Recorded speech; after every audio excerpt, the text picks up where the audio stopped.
Hello everybody, Tahoe Yak Fisher here. Jesse and I are stuck at home because of the Caldor fire. It's real smoky out, too smoky to be out fishing, but hopefully we're going to make a quick little video here specifically on how I wired up the fish finder for my Hobie compass. Now the Hobies come Lowrance ready, and before I got the Hobie I already had this Garmin EchoMap 43CV.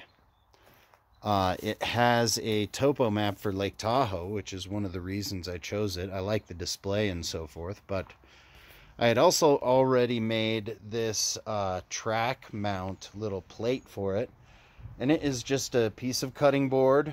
I traced the base of the Garmin mount and traced the T-nut that I wanted to use with the thumb screw, and that's what I ended up with. So that worked real well on this kayak. You know, it tilts out a little bit because the gunnel tilts out a little bit, but not enough to bother me.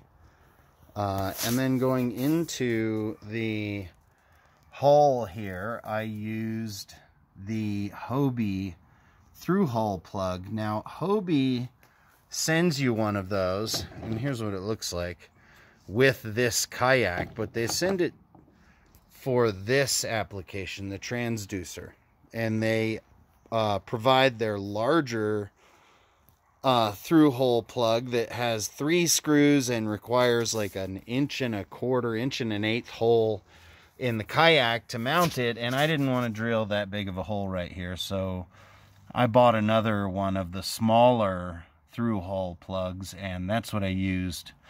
So I spent a little extra money so that I could drill a little bit smaller hole in the kayak. Okay, and that's where our transducer wire passes through, as well as the power cable. Now, I have a video on the battery that powers this thing, but just show you guys, there it is right there.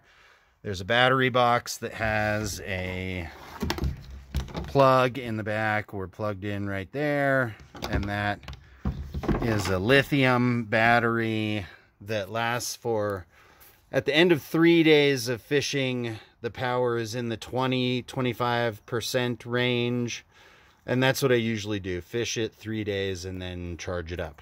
And then the transducer comes back to that second plug right here, and I had a problem with that plug. Now, the Hobie Wrap, if you look at the 2021, this is a 2020 model compass. If you look at the 2021 model, they have moved the transducer pass-through hole to right here. And the Hobie Wrap told me it was because they were having problems with how thick the plastic was getting in the molding right here, and this wouldn't sit level, and they were having problems with mounting this, and I had those problems. This little wing nut, let me just take it off so I can show you guys. Hang on. Okay, you guys, so this is the wing nut that tightens down on this to tighten it to the hull, and because the hull was thick and uneven right here, this was jumping its threads, and I couldn't make it stay tight. It would just pop. And so the solution I came up with, knowing that there was some similarity, is I used a piece of PVC. So I took a 3/4 fitting like this, and I cut off a chunk of threads, basically making my own replacement for this. And this is a tapered thread, and this is a straight thread. But if you thread this on there and heat it up a little bit with a heat gun, this PVC is pretty soft and it heats up easily. And I was able to make a nut with more threads than this, and that's what I have in there. I don't think that we'll be able to see it, but maybe. Let's just, oh yeah, look at that. So that worked real nice. I have no more problems. I was able to make that nice and tight and make sure that the seal would work really good. Okay, now the other thing is that the Lowrance Ready means it is set to take a Lowrance transducer. So I'm going to show you guys how I made the Garmin transducer fit. Hang on one second.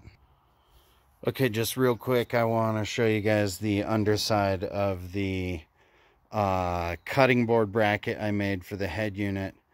I didn't get the drilling right the first time, so I drilled more holes and used those T-nuts to countersink it so that there wouldn't be anything hanging down low that would scratch up my gunnel. Okay, guys, so now let's take a look at that transducer.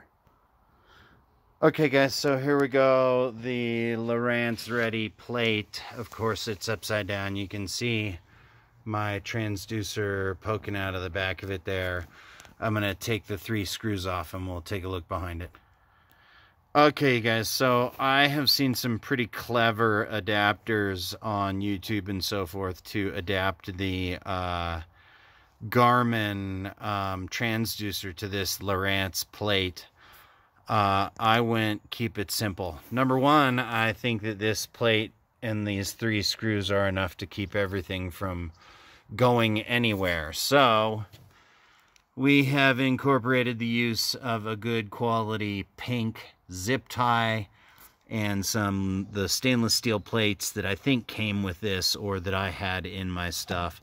And you can see it's not a real tight fit, but it's not going anywhere. And when this is screwed down, this kind of wedges against right here, and it has not gone anywhere. I think I've had it on the water, I don't know, 8 or 10 times now.